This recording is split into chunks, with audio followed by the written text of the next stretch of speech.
Reproduction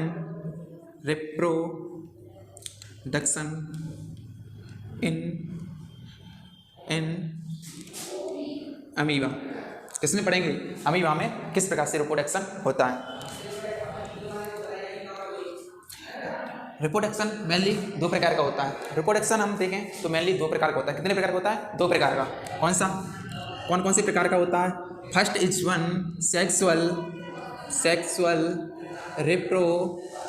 reproduction. Last is one asexual reproduction.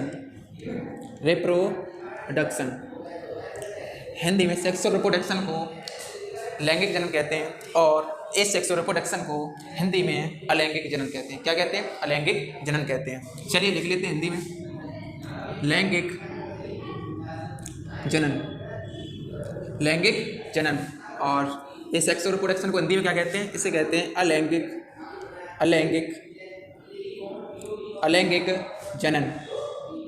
क्या कहते हैं? अलैंगिक जनन कहते हैं। देखिए, अगर हम इसमें डिफरेंस देखें सेक्सुअल रिप्रोडक्शन और एसेक्सुअल रिप्रोडक्शन, इसमें अगर डिफरेंस देखें asexual reproduction versus sexual reproduction versus asexual reproduction. Sexual reproduction उस रिप्रोडक्शन को कहते हैं जिसमें मेल एंड फीमेल दोनों पार्टिसिपेट करें। मीन्स कहने का मतलब मेल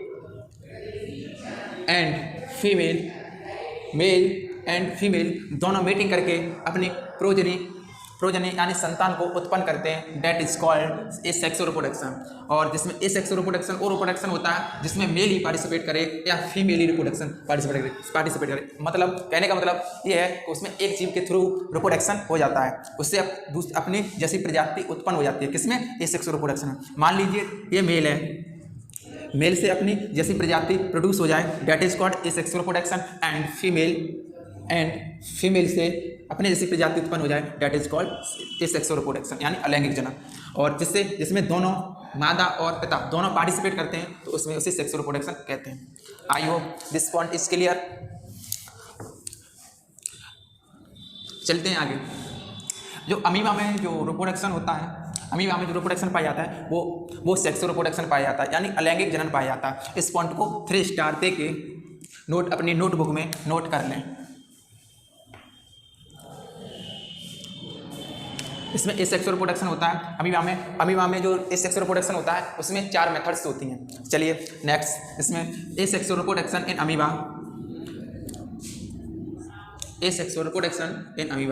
अमीबा में एसेक्सुअल रिप्रोडक्शन की 4 मेथड्स पाई जाती हैं। कौन कौन सी मेथड्स पाई जाती हैं? 4 मेथड्स पाई जाती हैं। Number 1, first is one binary fission. Number 1 binary fission. Number 2 sporulation. Number 3 third is one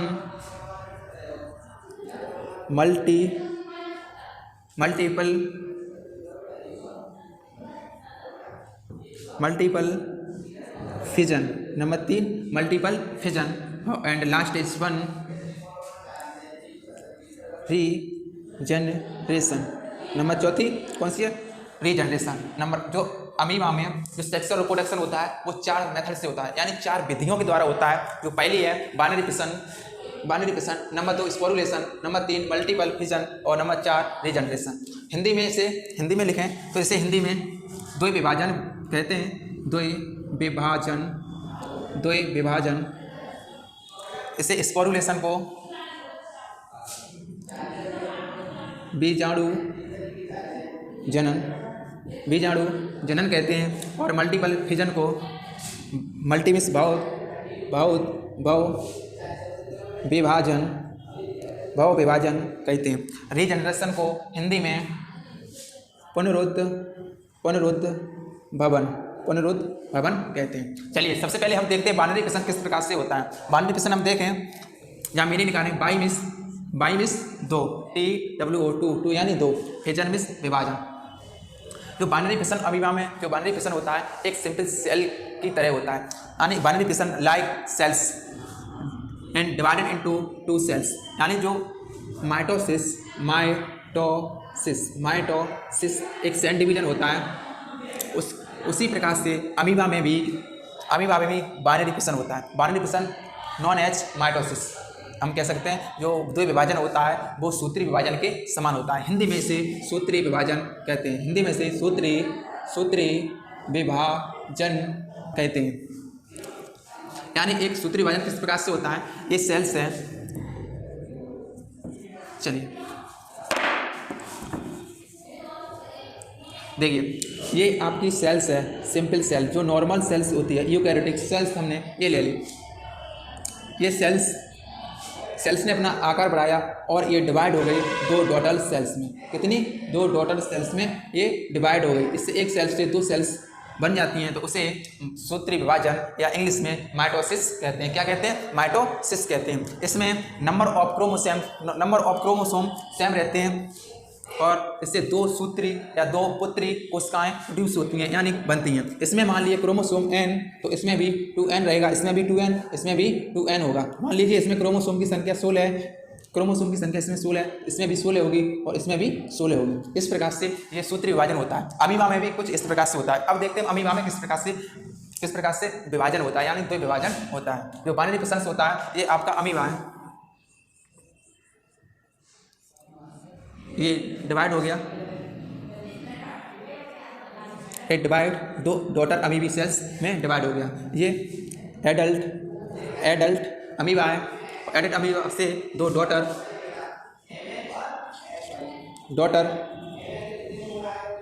daughter अमीबी बन जाती हैं, एक दो, और इसमें जितने क्रोमोसोम नंबर इसमें रहेंगे उतने ही डॉटर सेल्स में रहेंगे। अब देखते हैं जो इसकी क्रियाविधि है वो किस प्रकार से क्रियाविधि होती है, उस क्रियाविधि को हम देखते हैं। बाइनरी फिशन में जो क्रियाविधि होती है उस क्रियाविधि को देखते हैं।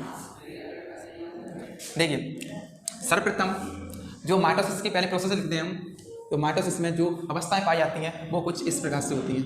नंबर 1, जो माइटोसिस डिवीजन होता है या माइटोटिक डिवीजन या माइटोसिस, तो जो इसमें जो फेजें पाई जाती हैं वो फेजें कुछ इस प्रकार से होती हैं। Number 1 prophase, number 2 metaphase, number 1 prophase, number 2 metaphase, number 3 anaphase, last stage 1 telophase, number 3 telophase. देखिए, सर्वप्रथम अमीबा क्या करता है, अमीबा की कुछ आकृति कुछ इस प्रकार से होती है और इसी के साथ साथ ही अमीबा जब रिप्रोडक्शन करता है यानी बाइनरी फिशन के लिए तैयार होता है, तो पहले अमीबा क्या करता है, अमीबा पहले गोल मोल सिकुड़ जाता है। क्या हो जाता है? सिकुड़ जाता है। कुछ देर बाद इस अमीबा के जो सीडोपोडिया छोटे हो जाते हैं। कैसे हो जाते हैं? छोटे छोटे, यानी नन्हे नन्हे सीडोपोडिया बन जाते हैं। इसका कॉन्ट्रैक्टाइल वैक्यूल, अमीबा का कॉन्ट्रैक्टाइल वैक्यूल कांस्टेंट हो जाता है और इसमें सीडोपोडिया छोटे होकर गोल हो जाते हैं। कुछ इस प्रकार के स्ट्रक्चर देखने को मिलती है। प्रोफेज अवस्था में जब लगती है तो उसमें क्या होता है, उसमें न्यूक्लियस स्पंडल लाइक स्ट्रक्चर बनाता है। किस प्रकार की स्ट्रक्चर बनाता है? स्पंडल लाइक स्ट्रक्चर बनाता है। जैसे सेल डिवीजन में जो स्पिंडल बनता है, उसी प्रकार से अमीबा भी कुछ स्पिंडल लाइक स्ट्रक्चर बन जाती है। किसकी? न्यूक्लियस की। ये न्यूक्लियस है, न्यूक्लियस की जो स्ट्रक्चर बनती है वो किस प्रकार की बनती है? स्पिंडल लाइक की स्ट्रक्चर बन जाती है, यानी जो स्पिंडल दिखाई देते हैं उस प्रकार की न्यूक्लियस की शेप हो जाती है, यानी आकृति बन जाती है। फिर इसके बाद ये स्टेज है प्रोफेज। अब स्टेज आगे जो स्टेज आएगी वो स्टेज आएगी मेटाफेज। मेटाफेज में क्या होता है?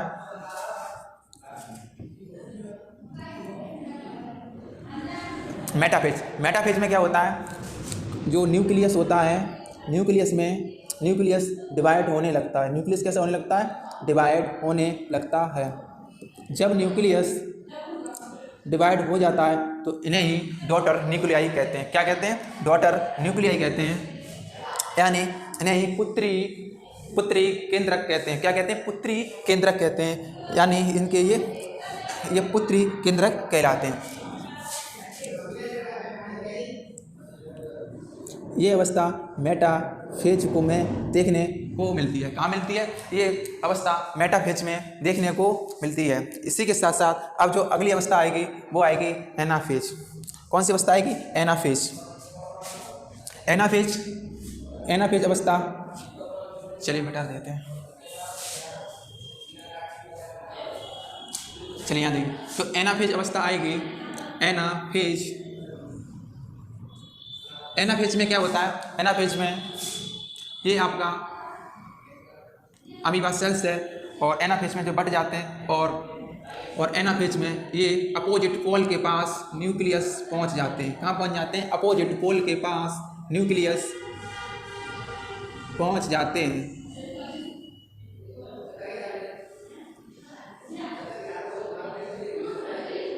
अपोजिट पोल के पास न्यूक्लियस पहुंच जाते हैं।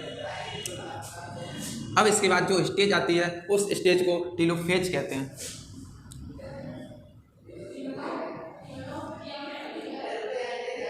टीलोफेज में केंद्रक पूरी तरीके से डिवाइड हो जाता है। पूरी तरीके से केंद्रक डिवाइड हो जाता है और जहाँ पर दो डॉटर केंद्रक बन जाते हैं, दो डॉटर न्यूक्लियाई बन जाते हैं।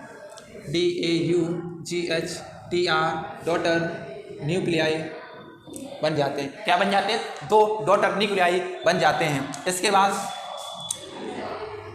ये टीलोफेज में टीलोफेज की स्टेज है। अब जब प्रोफेज अवस्था आती है लौट के, तो पहली prophase, metaphase, anaphase, telophase. Prophase में क्या हुआ था? प्रोफेज में ये न्यूक्लियस की जो स्पिंडलाई बनते हैं और फिर मेटाफेज में ये डिवाइड हो जाते हैं और एनाफेज में ये अपोजिट पोल के पास केंद्रक पहुंच जाते हैं और टीलोफेज में ये न्यूक्लियस डॉटर न्यूक्लियस में डिवाइड हो जाते हैं और प्रोफेज में जब लौट के आएगी प्रोफेज तो ये डिवाइड हो जाते हैं। कुछ समय बाद ये डिवाइड हो जाते हैं। यहाँ से हमें दो अमीबी सेल्स मिल जाती हैं। तो आपका binary question, I hope binary question clear हो गया। I am clear. चलते हैं नेक्स्ट पॉइंट की तरफ। नेक्स्ट पॉइंट है आपका स्पोरुलेशन। क्या है? स्पोरुलेशन में किस प्रकार से होता है देख लेते हैं।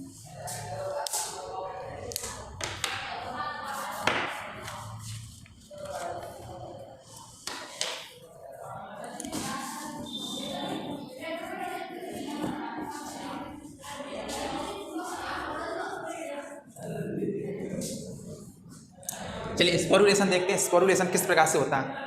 नंबर 2 हाइडेंट आप डाल लें स्पोरुलेशन। क्या हाइडेंट डालोगे? Sporulation hydrant. स्पोरुलेशन में क्या होता है? स्पोरुलेशन यानी बीजाणु जनन। हिंदी वाले बच्चे बीजाणु जनन लिखें। स्पोरुलेशन में क्या होता है? ये आपका अमीबा है।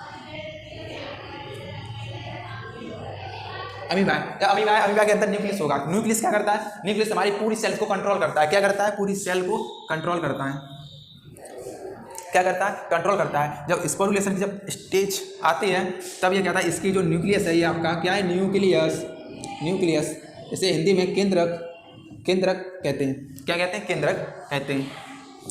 तो इसमें जो केंद्रक कला होती है यानी न्यूक्लियर मेम्ब्रेन